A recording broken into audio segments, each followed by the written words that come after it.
bonito a pesar de que yo sé que la alejo un poquito del ritmo, que yo toco por un lado y ella toca por el lado correcto, ¿no?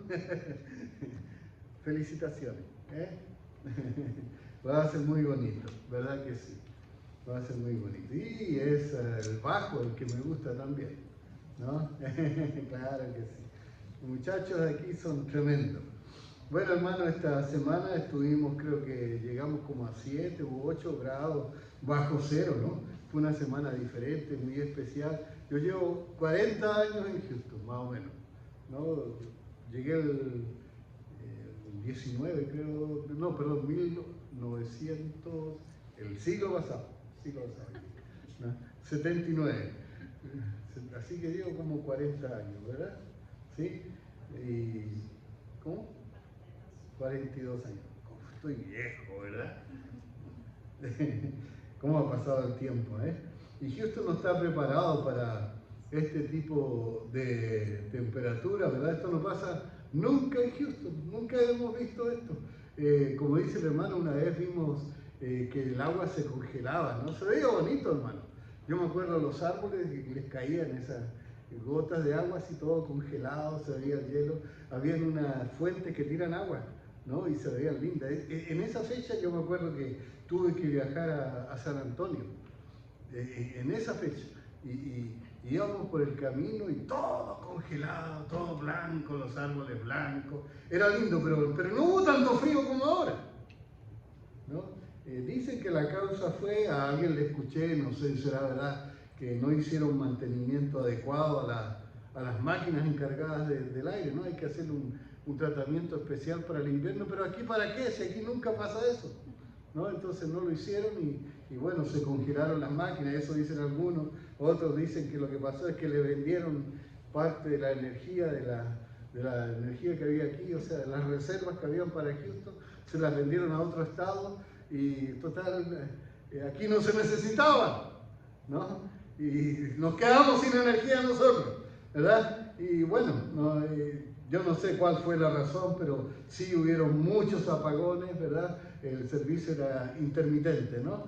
Se prendía, se apagaba, se prendía, se apagaba, y eso produce frustración, ¿no? Y a veces algunas cosas feas, como le pasó al hermano, ¿verdad? Que se le congeló todo adentro de la casa y es terrible, ¿no? A mucha gente también, al hermano creo, a algunos se les reventaron las pipas del agua y escuché personas que tenían las pipas, pasaban por el entretecho, entonces se reventaron y el agua cayó y les dañó muebles, y les dañó el techo, y les dañó todo, ¿no? Así que es carísima las reparaciones. Pero también pasaron cosas un poquito chistosas, ¿no?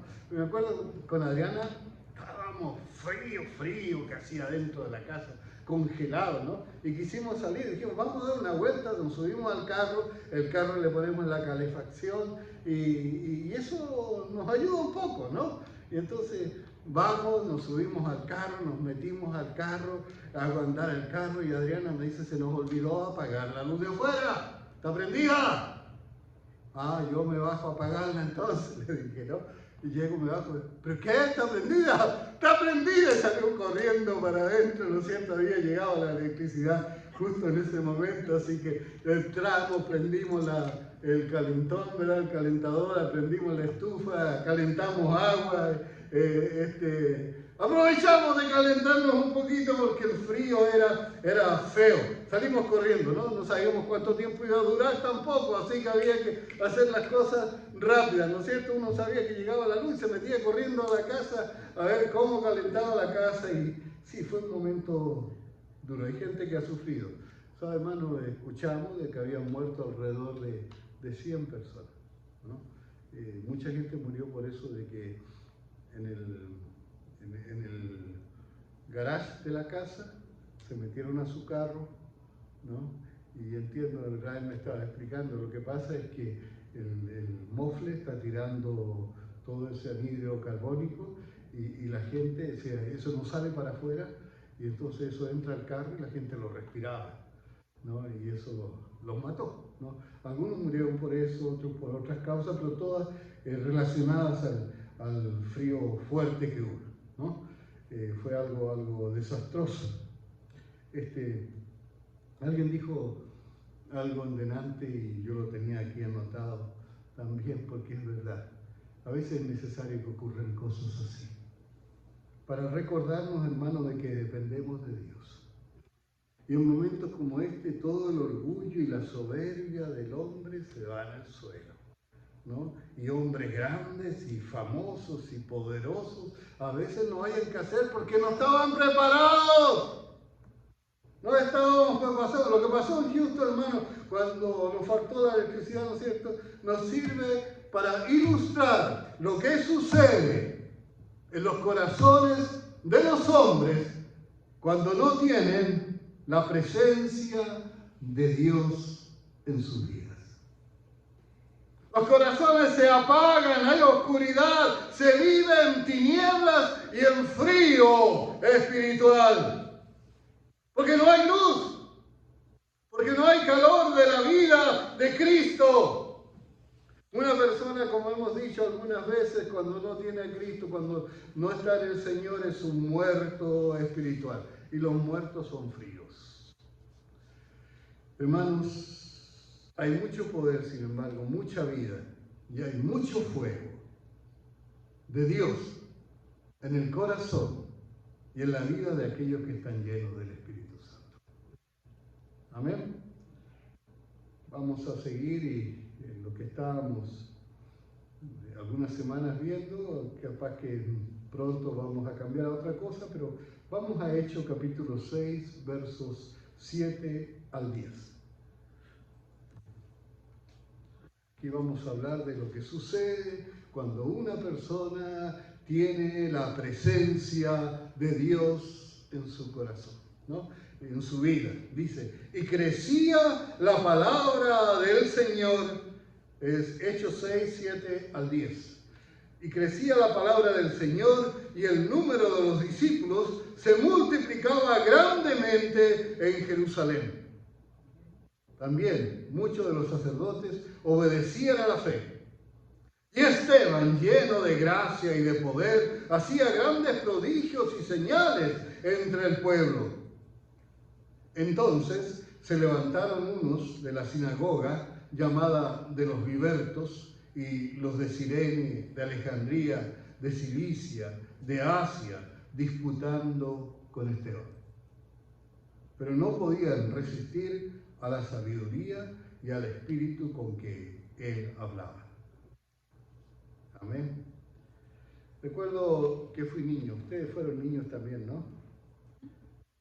Y recuerdo que lo que más costaba era mantenerme quieto.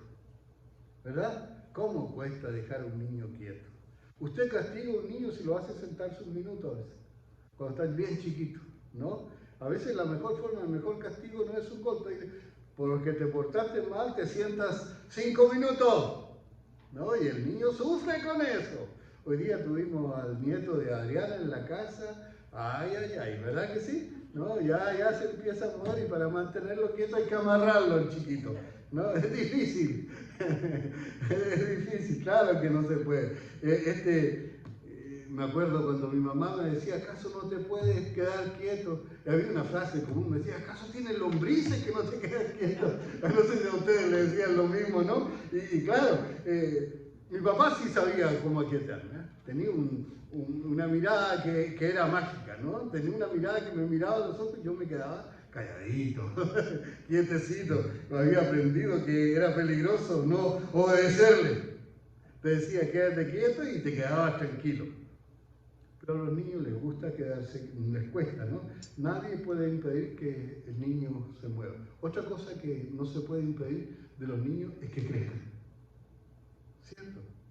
El nieto de Adriana hace unos meses atrás, que un mes atrás nomás, lo levantaba con una mano, ¿no? Ahora ni con la mano y los pies me cuesta levantarlo el chiquito. Está pesado, ha crecido y se ha hecho fuerte el muchacho, ¿no es cierto? Y así los niños crecen y aunque dicen que hay que darle espinaca a los niños para que crezcan, bueno, a mí nunca me dieron espinaca, pero crecí, hermano. ¿No? Todos crecimos, no importa que comiéramos espinaca, ¿no? Porque no se puede impedir que los niños crezcan, ¿no? Y que se muevan. Pero al leer estos textos, hermanos, vemos que la iglesia había nacido hace poco, era como un niño. La iglesia no se podía estar quieta. A los hermanos les decían, te vamos a poner en la cárcel, y no podían hacerlos callar. Los azotaban y seguían hablando.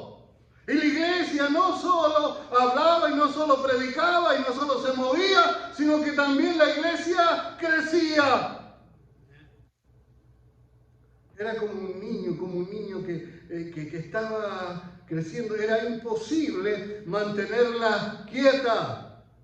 ¿Y sabe por qué? Porque estaba llena de vida. Los niños están llenos de vida.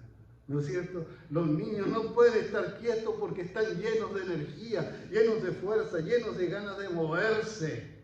Y la iglesia estaba llena de vida porque estaba llena del Espíritu Santo. Hermanos, cuando escuchaba ahora a Israel hablar, yo estaba pensando, esto es la verdad. Hermano, estar lleno del Espíritu Santo no es solo levantar las manos en el servicio y cantar y aplaudir cuando cantamos, ¿no es cierto? Es nuestra forma de vida, de cuando salimos de aquí de la iglesia también. Estar lleno del Espíritu Santo es ir, como dijo Israel, ¿no es cierto?, también delante, ¿no es cierto?, ir allí con los pobres, con la gente que vive debajo de los puentes y llevarles un cafecito caliente o llevarles un sanguchito. Estar lleno del Espíritu Santo es no poder estar quietos. Es buscar la forma de moverse para predicar el Evangelio. Alguien que está lleno del Espíritu Santo, hermano, que está lleno de la presencia del Señor, se deja ver en su vida. El cristiano no solo habla del Evangelio, el cristiano vive el Evangelio. Eso es estar llenos del Espíritu Santo, estar llenos de vida, vivir el Evangelio. Y el Señor ya se los ha dicho 2 veces. La misma palabra la dijo Israel y son las mismas cosas que yo tengo aquí escritas. Nos pusimos de acuerdo, hermano. No, pero es verdad. Es verdad. Eso es vida espiritual, hermano. Todos debemos estar siempre dispuestos a compartir el Evangelio. Fíjese que la semana pasada hablábamos de que por problemas que habían allí en la distribución de la comida entre las viudas de los griegos y las viudas de los hebreos, entonces se eligieron 7 hombres para que se encargaran de eso. ¿Se acuerdan? ¿No? Y uno de esos se llamaba Esteban. Era uno de esos 7 hombres. El trabajo de él tenía que ver con la distribución de las provisiones para las necesidades de las viudas, ya sean griegas o sean judías. Que ese era el problema que había. Y ese era su trabajo. Para eso fue él escogido en la iglesia. Pero él estaba lleno de la vida del Espíritu. Era una de las características. Para poder estar en esa posición tenía que estar lleno del Espíritu Santo. Y Esteban estaba lleno del Espíritu Santo. Y como estaba lleno, él no se podía quedar tranquilo. No se podía quedar cómodo. No podía estar sentado en un rincón. Él no podía esperar que otros fueran a predicar en la calle. Él no podía esperar que otros hicieran el trabajo. Él no podía esperar que si había alguien pobre o alguien sufriendo, viniera otro a orar por él. Él iba y oraba por los enfermos. Claro que sí, aquí la Biblia me dice que el Señor hacía grandes obras, milagros poderosos por medio de este hombre. Ese no era su trabajo. Su trabajo era distribuir la comida con las viudas pobres de la iglesia. Pero él sabía o estaba tan lleno del Espíritu que él no se podía quedar conforme con lo que él tenía que hacer y hacía algo más todavía. Se ponía a predicar. Y la gente lo escuchaba y tenía mucho poder y estaba lleno del Espíritu del Señor. Y era tanta la presencia del Señor en su vida que la gente, sus adversarios no podían resistir sus argumentos. Y eso era porque él tenía una sabiduría sobrenatural. Porque él tenía la presencia del Señor en su vida. Y no solo tenía sabiduría del Espíritu, sino que tenía poder del Espíritu. Estaba con Esteban. ¿Saben una cosa, hermanos? Esteban no había recibido entrenamiento teológico, ¿no? Él no había ido a una escuela donde le enseñaran a predicar. Él no había ido a una escuela donde le enseñaran a interpretar la Biblia o a estudiar la Biblia. Él no había pasado tiempo en esas cosas. No. Él nunca fue a ningún instituto bíblico tampoco. ¿No? Yo no sé si él caminó con Jesús o cerca de Jesús. Yo sé que habían 12 que siempre caminaron, ¿no es cierto? Pero él no. No fue a una universidad tampoco para aprender a defender su fe y para compartir la palabra. Pero se enfrentó con éxito a la gente de la sinagoga, ¿no es cierto? Y eran gente preparada, yo creo, esos que estaban allí. Eran gente que sabía lo que estaban diciendo y fueron enojados a decir, ¿qué está hablando este hombre que no sabe que está hablando mentira? Aquí lo vamos a hacer callar, lo vamos a avergonzar delante de todos. Y fueron con ese propósito.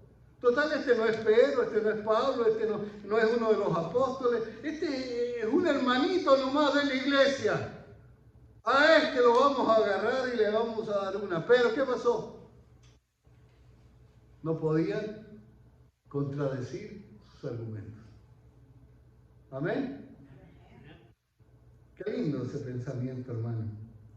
Esteban nos enseña, hermano, una gran enseñanza con todo esto. Él nos dice que no importa qué gigante enfrentemos en la vida, no importa qué gigante tengas que enfrentar, si el Señor está contigo, la victoria está asegurada.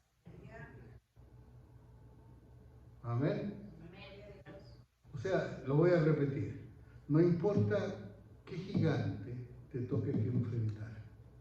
Si el Señor está contigo, la victoria está asegurada. Esteban se enfrentaba a estos hombres confiando en la palabra del Señor.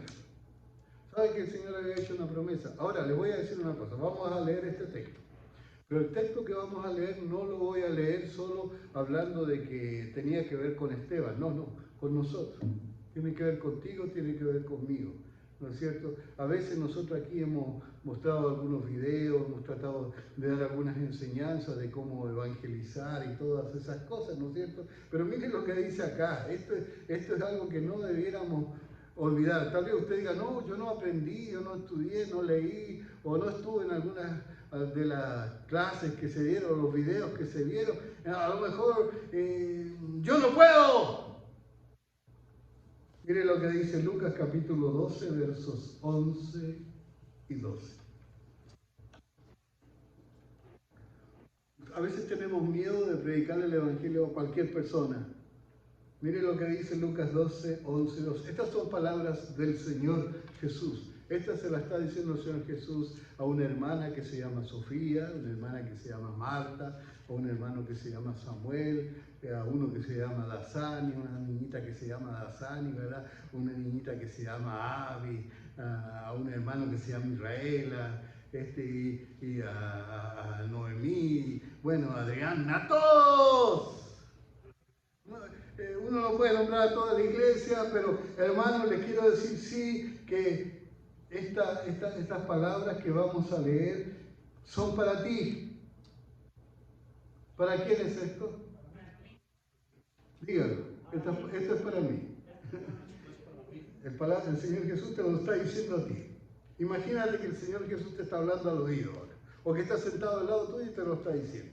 El Señor Jesús te dice, cuando os lleven a las sinagogas y ante los gobernantes y las autoridades, no os preocupéis de cómo o de qué hablaréis en defensa propia o qué vais a decir, porque el Espíritu Santo en esa misma hora os enseñará lo que habéis de decir. Está hablando el Señor no solo cuando vayamos a predicar, sino incluso cuando nos enfrentemos a gente de la que llamamos grande, ¿verdad? A gente de la sinagoga, a los gobernantes, ¿no? A la gente más importante, a la gente que más sabe, a las autoridades. Y entonces normalmente los cristianos, cuando nos enfrentamos a alguien que mucho sabe o que tiene muchos títulos, hay gente que usted va a su oficina y dice allí un montón de licenciados, maestro, PhD, doctor, y un montón así de textos. Y uno los mira y dice, wow, mejor me voy. ¿Qué voy a hacer yo aquí? ¿Cómo puedo yo hablarle a este hombre? Pero ¿qué es lo que dice el Señor? No importa con quién estés hablando, no importa a quién le vayas a hablar. Tú tienes a alguien que te va a ayudar y te va a enseñar y que es mucho más grande, mucho más importante que ese hombre. El Señor, Dios Todopoderoso, estará contigo y Él te va a iluminar para saber lo que tienes que decir en ese momento. Amén. ¿Sabe, hermano? Yo creo que la diferencia entre Esteban y nosotros era que él confiaba en lo que a veces nosotros no confiamos. A veces tenemos miedo de predicar el Evangelio porque no confiamos en esa preciosa promesa. Y no debe ser así. Decimos, pero tal vez cuando llegue unos 5 años, 6 años en la iglesia, tú has sido llamado a representar al Señor y el Señor va a estar contigo. Eso es lo importante. Claro, yo estoy de acuerdo si quieres estudiar en un instituto, en una escuela, en un colegio, en una universidad, quieres prepararte. Amén, prepárate, hermano. Es importante, hazlo. Pero ahora, así como estás, en este momento, si tienes que predicar y tienes que hablar del Evangelio, ¡habla! Debemos confiar en esa promesa del Señor. A veces creemos que no sabremos cómo defender el Evangelio. Y sabe, hermano, hay una razón para tener duda, A veces no hemos cultivado nuestra relación con el Señor. Debemos pasar tiempo con el Señor. Necesitamos pasar tiempo con Dios. Nuestra relación con Dios es algo que debemos alimentar cada día, hermano, todos los días. Es como las plantas, ¿no? Es como los árboles, ¿verdad? Adriana tiene ahí unas flores afuera, claro, ahora tuvo que meterlas para adentro, ¿verdad? Pero incluso ahora una de las matas que había metido la saqué y tenía unas flores bien bonitas. Gracias a Dios no se dañó con el frío, ¿no? Pero esas flores están así porque se riegan, porque se alimentan, ¿verdad? Porque se hace lo que así mismo debe suceder en nuestra relación con Dios. Necesitamos pasar tiempo con Dios una vez por semana, hermanos. ¿No? Bueno, cada 2 semanas entonces. Tampoco. 2 veces a la semana. Bueno, ¿y con qué lo alegra ustedes, hermano? Todos los días. Toma cada día su propio afán, ¿no dice el Señor? ¿Verdad? Claro, debemos vivir cada día como si fuera el único día. Claro, y cada día debiéramos pasar tiempo con el Señor y relacionarnos con el Señor. ¿Cuántas veces a la semana? Todos los días. Debemos dedicar tiempo a relacionarnos con Él. Pero si yo todos los días oro, ¿seguro? Sí, claro. Yo salgo de la casa y le digo, Señor, acompáñame, cuídame, gracias, Señor, amén. Y me voy. Y cuando voy a comer, digo, Señor, gracias por la comida, amén. ¿No? Y había un hermano que era más práctico todavía. Me acuerdo cuando oraba con él, decía, Señor, lo mismo que te dije ayer a esta misma hora. ¿No? ya tenía el discurso preparado. ¿No es cierto? Hermanos, pasar tiempo con Dios es dedicar tiempo con Dios. Es hablar y dejar que Él te abra el corazón. Claro, Cuando estás hablando con Dios y cuando se abre el corazón y hablas con Dios y Él te escucha y descubres cosas de tu vida a veces que no te habías dado cuenta y sabes que estás en una relación con alguien, no estás hablando solo. Dios está allí contigo, Dios está con nosotros. No debemos salir a la calle nunca sin estar seguros de que Dios está con nosotros. Hermano, por eso fue que David se atrevió a enfrentar al gigante Goliat. ¡Claro! De otra forma David habría salido corriendo. Si David no era tan valiente, hermanos. Él se hizo valiente porque el Espíritu del Señor y la presencia del Señor estaba con él. Por eso también Moisés se atrevió a desafiar a Faraón. Moisés, pero si Moisés era, ¿cuál valiente? Señor, a mí no me manda a otro. Yo no puedo hablar, Señor. Yo soy bien malo, Señor, para hablar. ¿Y qué? ¿Cómo voy a hacer yo para convencer a Faraón? Pero él hizo lo que hizo porque estaba seguro de la presencia del Señor en sus vidas. Y por eso también Esteban se atrevió a enfrentar a esta gente de la sinagoga, porque estaba seguro de la presencia del Señor en su vida. Hermano, grandes cosas pueden pasar, van a pasar, no pueden, borren esa palabra pueden, van a pasar en tu vida si tú te acostumbras a salir con la seguridad de la presencia del Señor. A no salir de tu casa si no estás seguro que el Señor está contigo. Si tú le dedicas tiempo en tu vida, lo primero a estar con el Señor. Me gusta eso, ese texto bíblico que debiéramos aprenderlo de memoria. No lo vamos a anotar allí porque quiero que lo anotemos acá. Dice este texto, si Dios es con nosotros, ¿quién contra nosotros?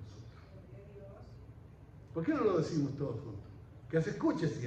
Si Dios es con nosotros, ¿quién contra nosotros? ¿Por qué no lo dicen con un grito, hermano?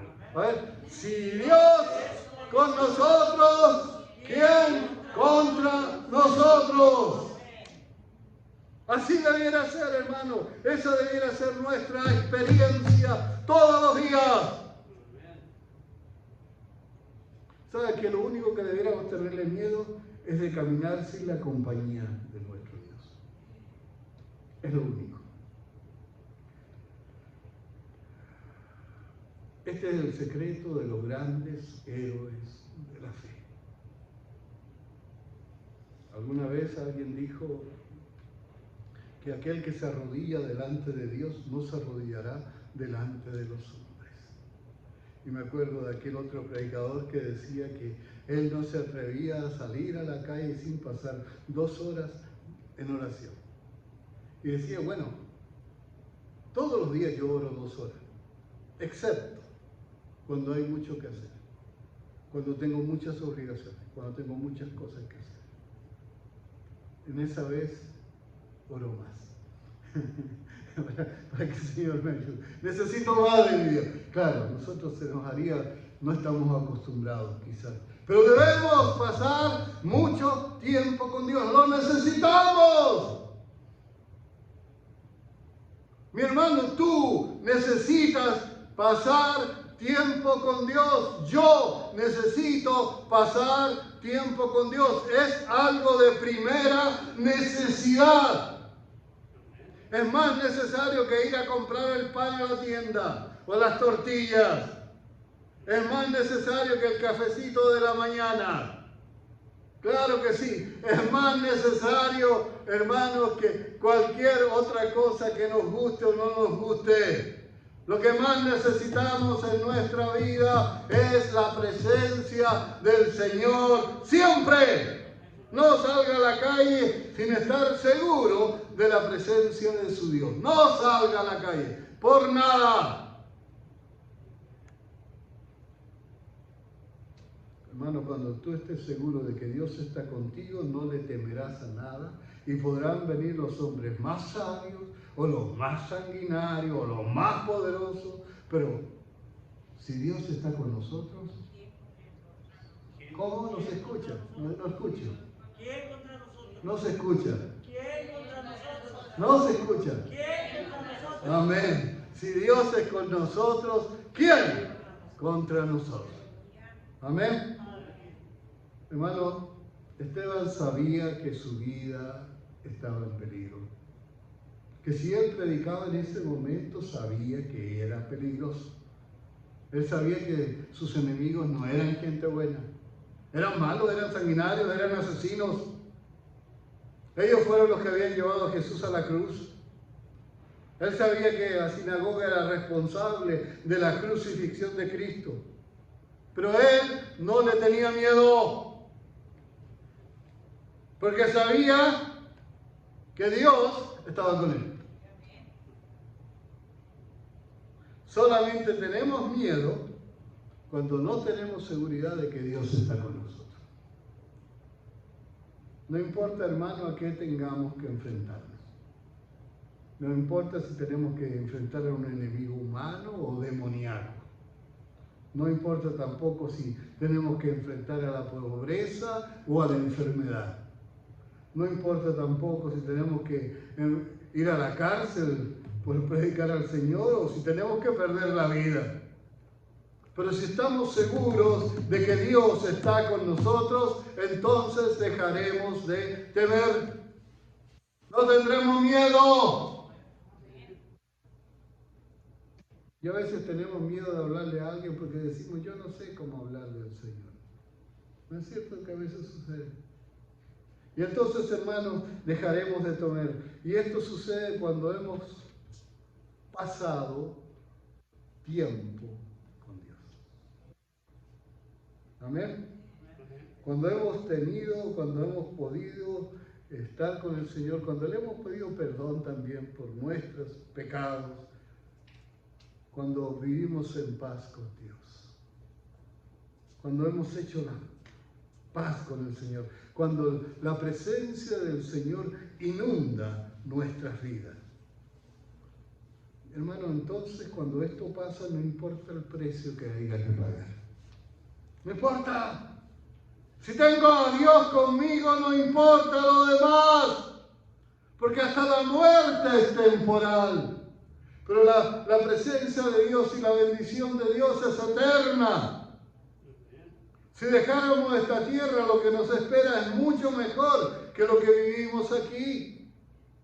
Claro, el Pablo decía, para mí el vivir es Cristo. Yo preferiría estar con Él. A mí me gustaría irme con Él, pero si me quedo acá, la única razón por qué estoy acá, porque me gusta estar acá, es porque tengo que predicar, porque la gente necesita escuchar el Evangelio. Hagámoslo, no perdamos el tiempo. Esa es la razón por qué estamos aquí. Esa es la razón por qué el Señor no nos ha llevado todavía, hermano.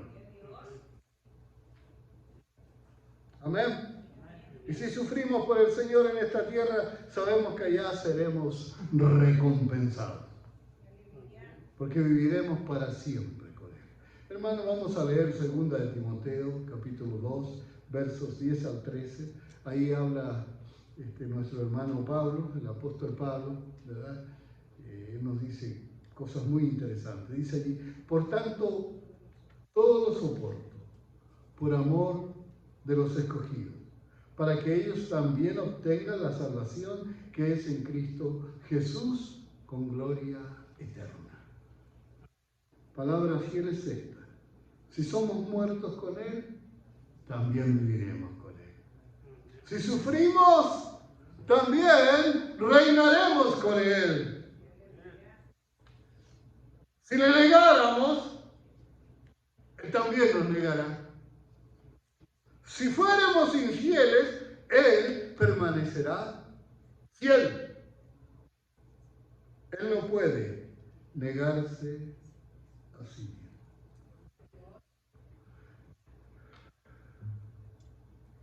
Qué bellos, hermano, tener esa convicción que tenía el apóstol. ¿Verdad? Él decía, La razón por que estamos aquí, porque yo quiero estar aquí, es porque quiero vivir para que aquellos que son del pueblo del Señor alcancen la salvación. Para que ellos reciban el Evangelio, para que ellos reciban a Cristo, para que vengan al Señor, para que vayan al cielo. Hermano, hay una gran necesidad individual y familiar de pasar tiempo con Dios. Es necesario. Cada hermano, cada familia debiéramos dedicar tiempo para pasarla con Dios en nuestra casa. No es extraño de que tantos de nuestros jóvenes se alejan a veces de la iglesia, se alejan del Señor, y muchas veces, no siempre, pero muchas veces es porque no pasamos tiempo nosotros en oración.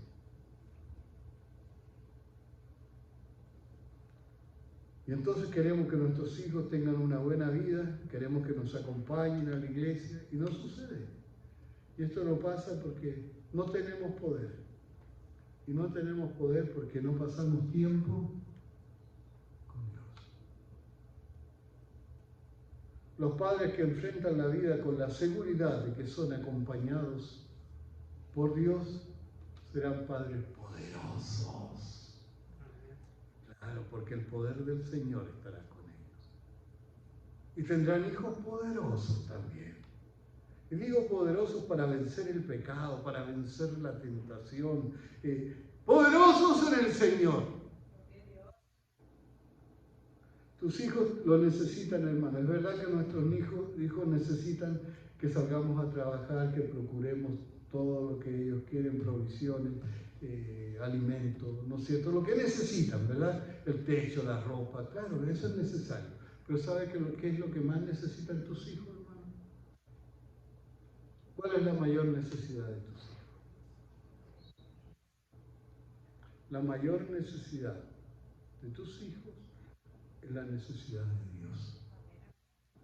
La necesidad de Dios. La verdad es que, tal como nuestros hijos, nosotros también, nuestra mayor necesidad es la necesidad del Señor, más que ninguna otra cosa. Más que ninguna otra cosa. Muchas veces nuestros hijos se alejan de la iglesia por otra razón también. ¿Saben cuál es? Porque no ven la presencia del Señor en nuestras vidas. Podría ser que le diéramos bonitos sermones, bonitos discursos, algo así habló, creo que fue Israel en delante. Pero si la presencia del Señor no nos acompaña, ellos no nos creerán. Ahora, ¿cómo se ve la presencia del Señor? La presencia del Señor se ve en nuestras acciones. La presencia del Señor se ve en nuestras reacciones. La presencia del Señor se ve en nuestras palabras.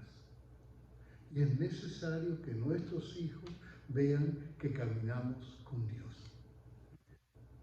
Y la única forma de que se vea que caminamos con Dios es que caminemos con Dios. Y para que eso suceda, necesitamos pasar tiempo con Él. Todos los días. Todos los días. Y eso es también lo que necesita el mundo que nos rodea. Necesita que usted y yo vivamos el Evangelio. Que el poder del Evangelio esté en nuestras vidas. Necesita que ese poder se manifieste en nosotros, en nuestra familia. Lo que el mundo necesita no son solo palabras, hermano. Necesita que vivamos una vida llena de la presencia del Señor. Lo que el mundo necesita es que pasemos tiempo con Dios. En los tiempos apostólicos la iglesia crecía, y no solo crecía, lo hacía en forma sobrenatural, porque en vez de crecer se multiplicaba. Y no solo eso, dice que la gente, gente común venía, pero hasta los sacerdotes venían y se convertían al Señor. Muchos dicen que se convertían. El poder del Señor estaba allí, hermano. No eran solo las palabras, no era solo que Pablo o Pedro o Esteban eran grandes evangelistas. No, era que el Espíritu del Señor y el poder del Señor tocaba los corazones. Y lo que sucedió en esos días, hermano, fue una verdadera revolución. Esa revolución no fue hecha con armas, fue hecha por la presencia del Espíritu Santo. Esa es la misma revolución que Estados Unidos y que el mundo de nuestros días necesita hoy. La iglesia, hermanos, es la sal de la tierra. La iglesia es la luz del mundo. Esa luz tiene que encenderse. Y esa luz está apagada en este momento, no está prendiendo, no está iluminando como debiera. Se escucha grandes predicadores que a veces se descubre que eran unos sinvergüenza. Sí, hace poco hubo un hombre que yo lo admiraba y de repente descubro que había tenido un montón de problemas feos. Hay otros escritores que escriben cosas muy bonitas, como este que de San Antonio y que ahora están apoyando también a los gays y todas esas cosas. Hermano, ¿qué está pasando? La iglesia está apagada, la iglesia tiene que despertar. Oremos por esta gente, oremos por estos hermanos, oremos por nosotros mismos, que el fuego del Evangelio nos encienda y que ya no tratemos de agradarle al mundo, sino que tratemos solo de predicar lo que el Señor quiere que prediquemos. Que digamos la verdad, aunque por eso seamos perseguidos, aunque por eso se rían de nosotros, aunque por eso se enojen con nosotros y nos digan toda clase de barbaridades y nos ofendan. La gente tiene que saber que tiene que arrepentirse. El problema del mundo de hoy no es el calentamiento global, eso es mentira.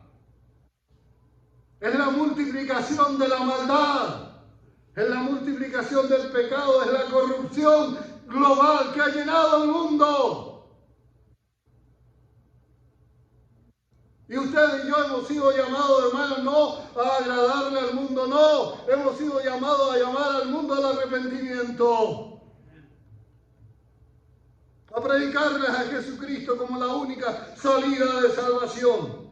Pero antes tienen que entender que son pecadores y que necesitan ser salvos. El mundo necesita eso, hermanos. Veamos lo que nos dice Hechos 21:20.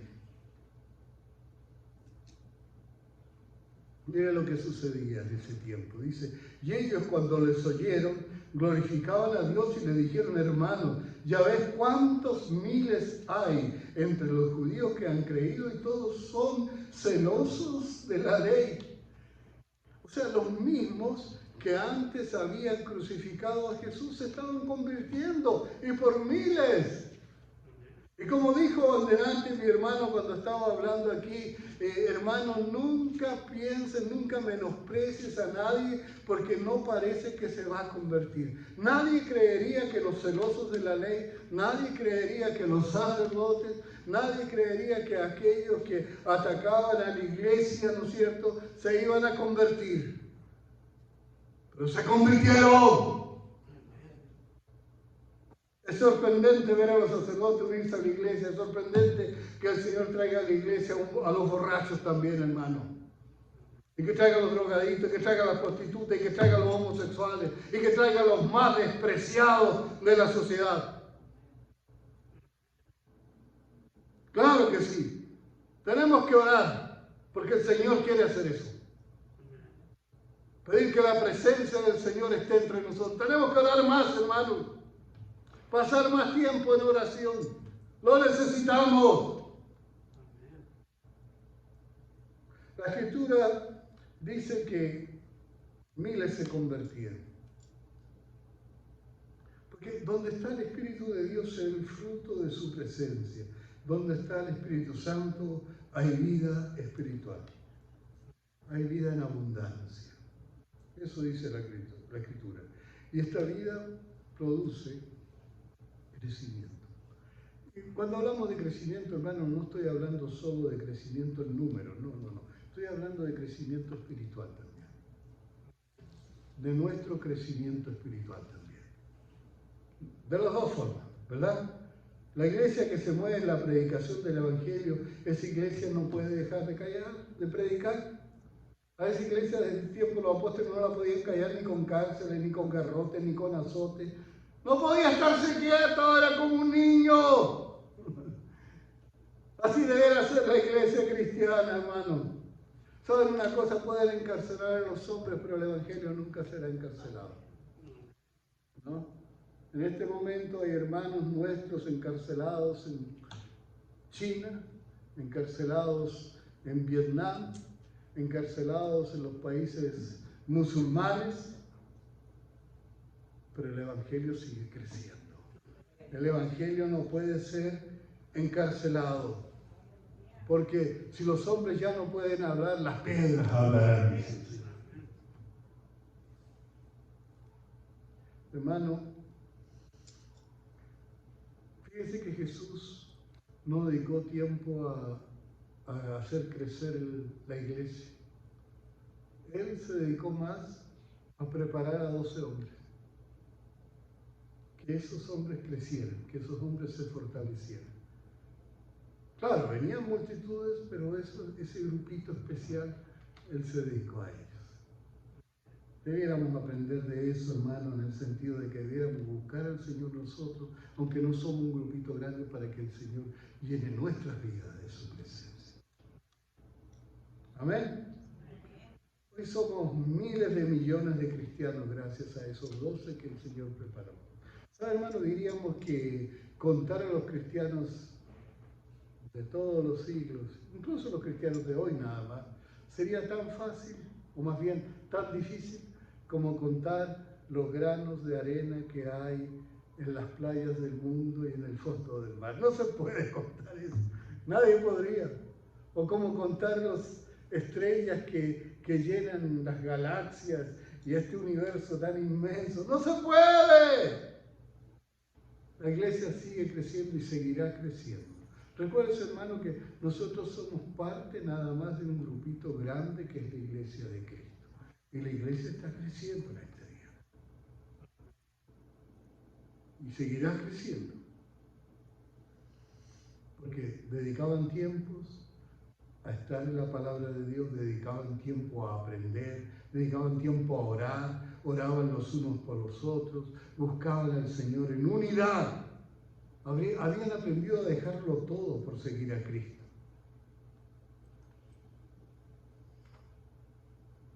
La iglesia creía que buscar al Señor era lo más importante. Y cuando nosotros hagamos eso, de eso hagamos lo primero, nuestro primer trabajo, creceremos nosotros en nuestra relación con Dios. Y eso dará fortaleza y fuerza a la iglesia de Cristo en el mundo entero. Y también a nuestra iglesia. Hermanos, debiéramos sumergirnos en Cristo, ¿no? Aprender a vivir sumergidos en el Señor, bautizados en el Señor. ¿No es cierto? Eso significa, hermanos, olvidarnos de lo demás y vivir concentrados en servir al Señor. Que eso sea lo primero en nuestras vidas.